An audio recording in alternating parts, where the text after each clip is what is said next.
Shalom pasukan Tuhan di GBI Margonda Depok.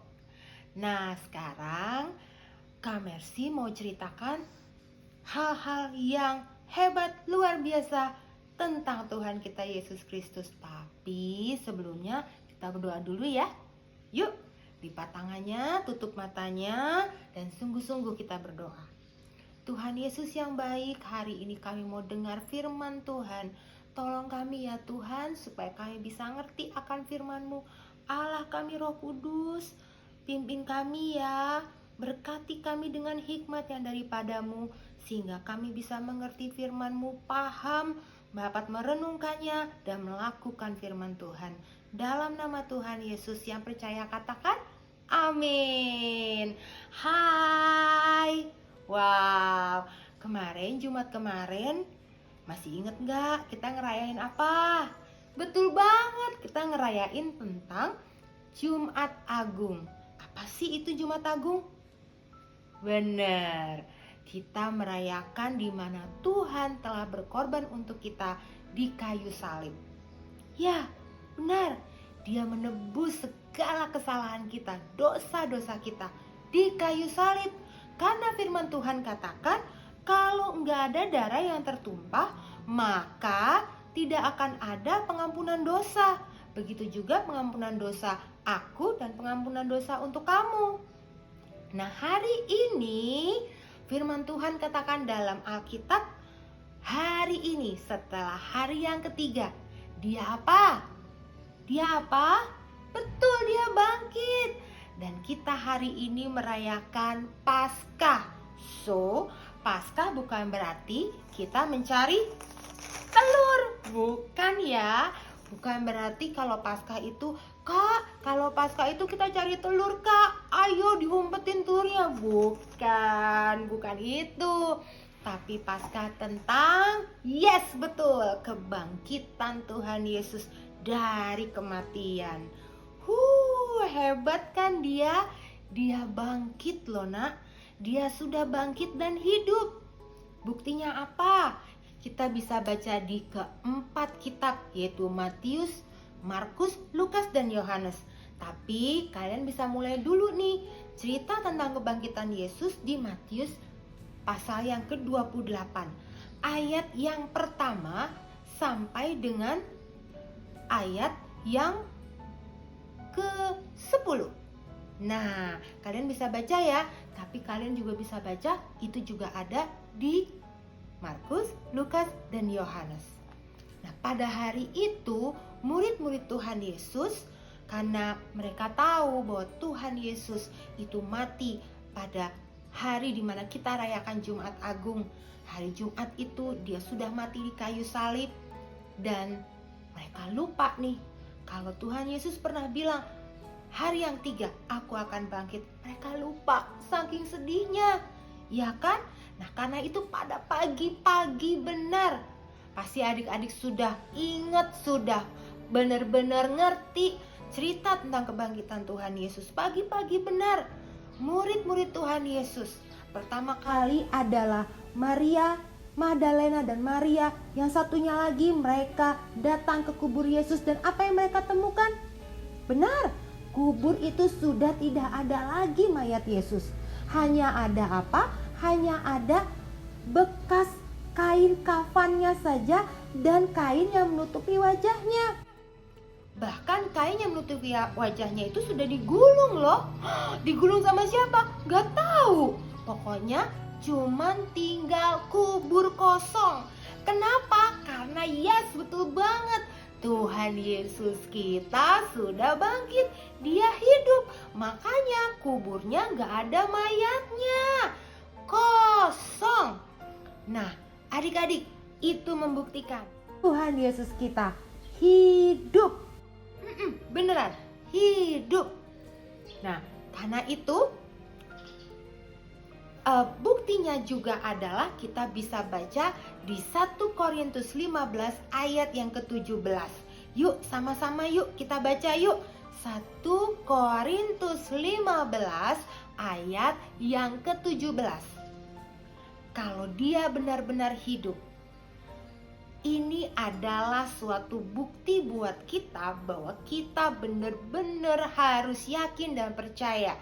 Ditulis oleh Paulus di 1 Korintus 15 ayat yang ke-17 dikatakan begini. Dan jika Kristus tidak dibangkitkan, maka sia-sialah kepercayaan kamu, yaitu kepercayaan aku dan adik-adik tentang Tuhan Yesus.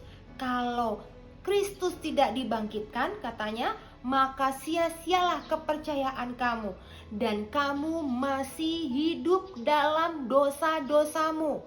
Nah, berarti adik-adik, Tuhan Yesus itu bukan cuman mati di kayu salib untuk menebus dosa kita, tapi juga Dia hidup, Dia bangkit untuk apa? Nih, perhatikan baik-baik ya. Dan jika Kristus tidak dibangkitkan, maka sia-sialah kepercayaan kamu. Dan kamu masih hidup dalam dosa-dosamu. Coba perhatikan sama kakak ya. Misalnya, ini adalah ruangan dosa.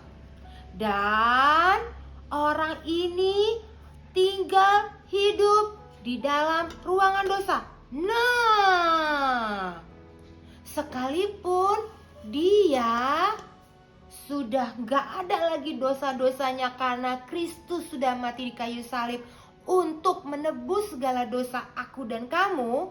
Dan misalnya orang ini adalah aku dan kamu, tapi kalau dia masih hidup di dalam ruangan yang namanya ruangan dosa, tentu saja dia masih bisa loh. Dia masih bisa melakukan dosa. Dia masih bisa ingat. Dia masih punya ada keinginan untuk melakukan dosa. Dan dia masih bisa mau melakukan dosa. Mau melakukan dosa. Karena itu 1 Korintus 15 ayat yang ke-17 dikatakan begini. Dan jika Kristus tidak dibangkitkan, maka sia-sialah kepercayaan kamu dan kamu masih hidup dalam dosa-dosamu. Yuk kita balikin yuk. Karena Kristus sudah dibangkitkan, maka kepercayaan kita tidak sia-sia. Dan kita, aku dan kamu, tada! Ruangan dosanya sudah wush, tidak ada lagi. Dan kita adalah orang-orang yang sudah tidak hidup dalam ruangan dosa lagi. Sehingga apa? Masih bisa sih kita lihat, kita rasakan, masih bisa sih kita mungkin mikirin mungkin sedikit tentang dosa. Tapi kita sudah tidak mau lagi. Tidak mau lagi. Kenapa? Karena sudah lepas dari ruangan dosa. Amin. Itu maksudnya dalam ayat 1 Korintus 15 ayat yang ke-17, yaitu kita sudah tidak hidup lagi dalam dosa. Nah, tapi dosa itu apa ya? Apakah dosa itu cuman dosa itu kalau suka marah-marah, Kak, dosa itu kalau suka berbohong, Kak, dosa itu kalau mencuri, Kak, dosa itu kalau kita berantem sama adik atau sama kakak atau sama teman kita, Kak, dosa itu kalau kita sudah tidak taat sama papa, Kak, sama mama, Kak, kalau dosa itu kalau kita udah gak mau sekolah minggu. Apakah benar seperti itu dosa?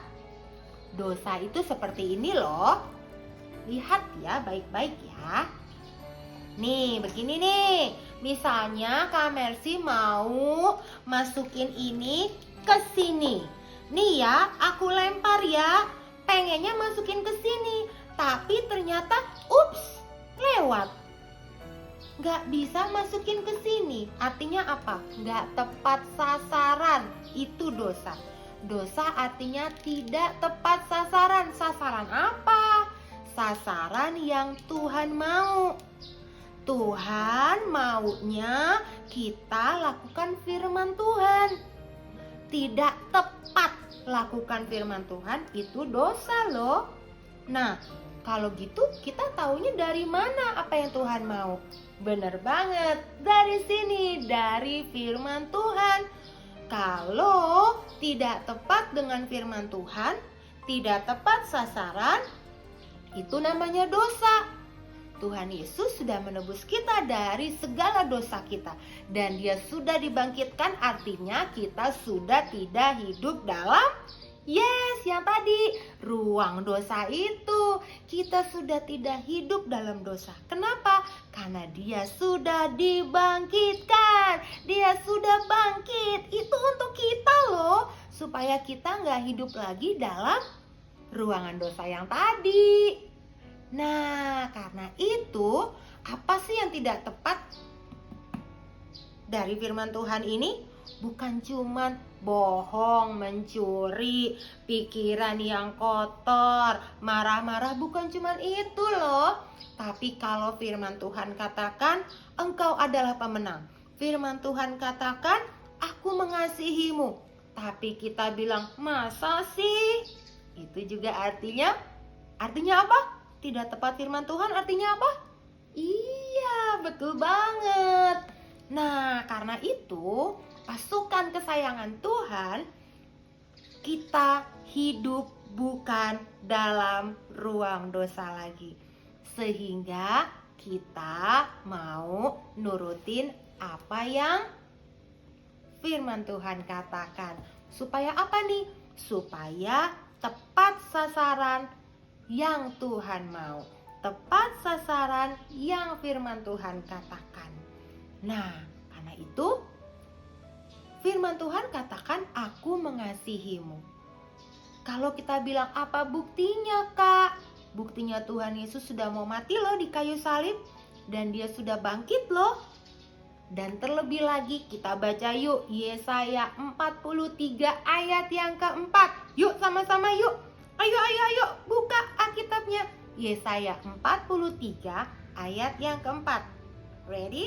1, 2, 3. Oleh karena engkau berharga di mataku, di mata Tuhan loh, kita berharga loh, dan mulia, dan aku ini, kata Tuhan, mengasihi engkau. Sekali lagi ya, Yesaya 43 ayat keempat.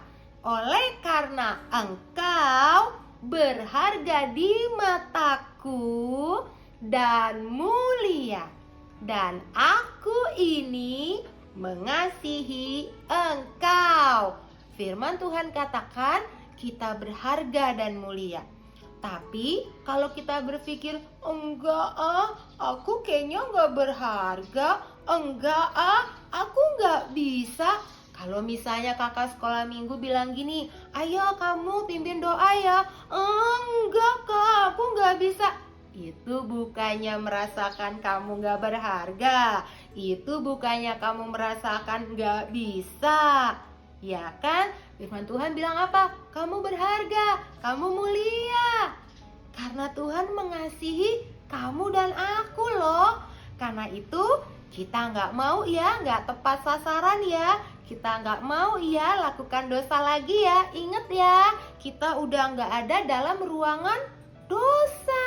Kita udah nggak mau lakukan dosa lagi. Karena itu harus tepat sasarannya Tuhan. Sasarannya Tuhan apa? Engkau berharga, engkau mulia. Amin. Yeay, amin. Karena itu lagi, sekarang kita mau baca firman Tuhan lagi yang membuktikan bahwa Tuhan itu sangat mengasihi kita. Yuk, sekarang yuk buka Alkitabnya, baca Mazmur. Ya benar, Mazmur. Kitab Mazmur pasal 139. Ayatnya yang ke-13 sampai yang ke-16. Banyak amat kak? Enggak kok. Yuk sama-sama yuk kita baca yuk. Sama-sama ya, adik-adik dalam hati. Kakak yang bacain dengan suara. Setuju? Setuju ya? Yuk 1, 2, 3. Sebab engkaulah yang membentuk buah pinggangku, menenun aku dalam kandungan ibuku. Aku bersyukur kepadamu oleh karena kejadianku dahsyat dan ajaib. Ajaib apa yang kau buat, dan jiwaku benar-benar menyadarinya.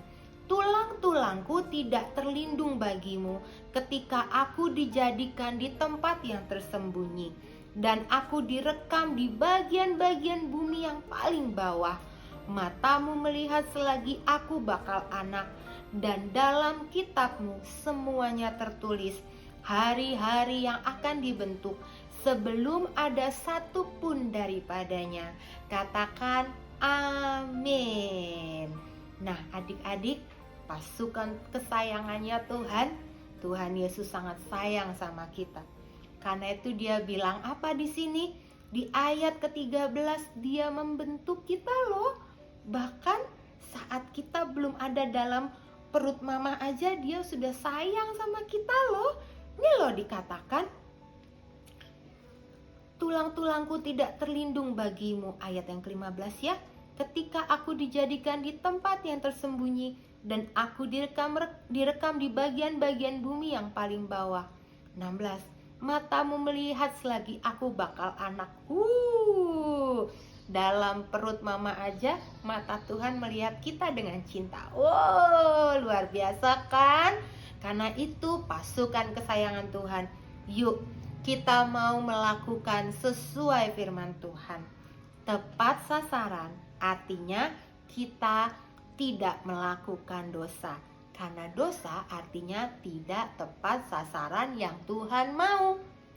Karena kita sudah tidak hidup dalam ruangan dosa, maka kita mau melakukan apa yang tepat sesuai firman Tuhan. Kalau firman Tuhan bilang kita berharga, kita mulia, gak lagi dong berpikiran aku gak bisa, ya kan?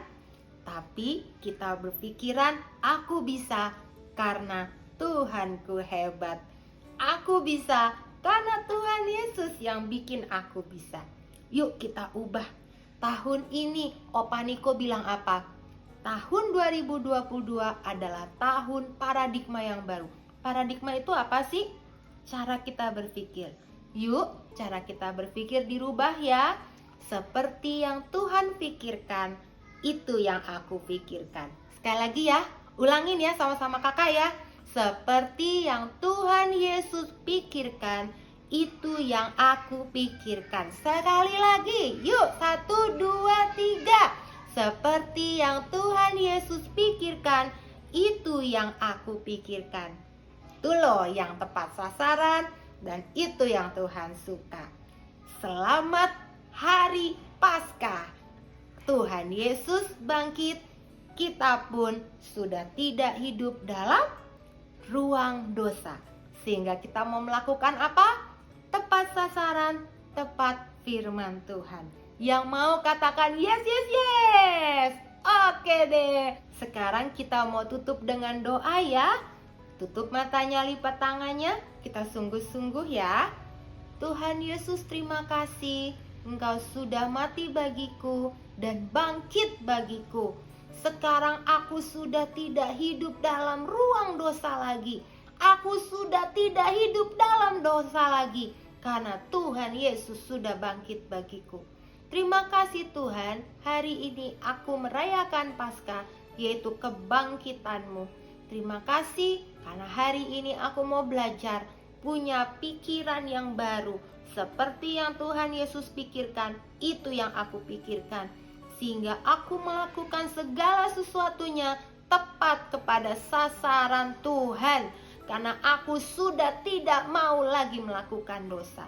Aku berharga dan mulia, itu yang Tuhan bilang. Dan aku mau itu lakukan setiap saat, setiap hari. Memikirkan bahwa aku berharga dan mulia dan Tuhan Yesus mengasihiku.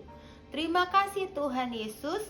Di dalam nama Tuhan Yesus kami berdoa dan mengucap syukur. Yang percaya katakan amin. Selamat Paskah. Tuhan Yesus memberkati.